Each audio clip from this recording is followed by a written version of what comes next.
సర్వోన్నతుడైన యేసుక్రీస్తు నామమున మీ అందరికీ శుభోదయం. నేడొక వాగ్దానము హెబ్రీ పత్రిక 6:14 నిత్యముగా నిన్ను విశ్రింపజేతును. ప్రియకుమార కుమార్తె, ఈ ఉదయకాల సమయంలో కొంతమంది అనుకుంటుంటారు, నాకు ఎవరైనా సహాయం చేస్తే బాను, నేను ఇంకా బాగా వర్ధిల్తాను.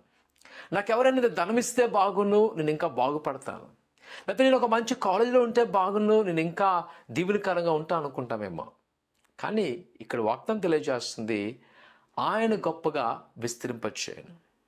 ఈరోజు మన జీవితాన్ని మార్చేది ఎవరంటే ప్రభువైన యేసుక్రీస్తు. ఆయన ఎవరైతే వాడుకుంటాడో ఆ బిడ్డల జీవితాలు వర్ధిల్లింపడం చూడగల. మనలో చాలా వరకు ఏంటంటే వేదనైనా ఆనందమైన మనుషుల మీద ఆధారపడతాం. కొంతమందిని చూసినప్పుడు ఆఫీసుల్లో కాలేజీలో చూసాం అనుకోండి, వారు కూడా అధికారులు మెప్పు కొరకు ప్రయత్నాలు చేస్తూ ఉంటారు. అంటే వారు ఏదైనా చేస్తే వారు జాబులు కానీ చదువు కానీ ఎదుగుతుందని. కానీ ఇక్కడ ప్రియ సంగమా, దేవుడు అంటున్నాడు, నిన్ను గొప్పగా విస్తరింపచేతును. నేను నమ్ముచున్నాను, ఆయన వాగ్దానం నా పక్షం ఉన్నది, ఆయన కార్యం చేయను, ఆయన నడిపించును, ఆయన బలపరచును. కావున ప్రియకుమార కుమార్తె, ఈరోజు ఈ లోకం వైపు చూడక, మనుషుల వైపు చూడ, కానీ ప్రభువైన యేసుక్రీస్తు వైపు చూడు.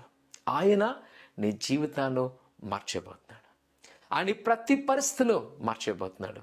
ఈరోజు నువ్వు సిద్ధంగా ఉన్నావా గొప్పగా విస్తరించబడ్డానికి? ప్రార్థన చేసుకుందాం.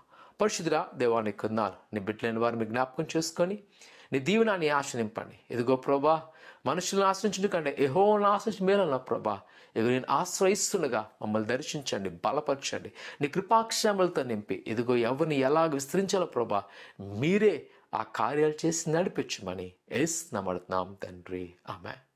ఆయన నమ్ముకుంచండి. ప్రభు మీ పట్ల గొప్ప కార్యం చేయను గాక. ఆమేన్.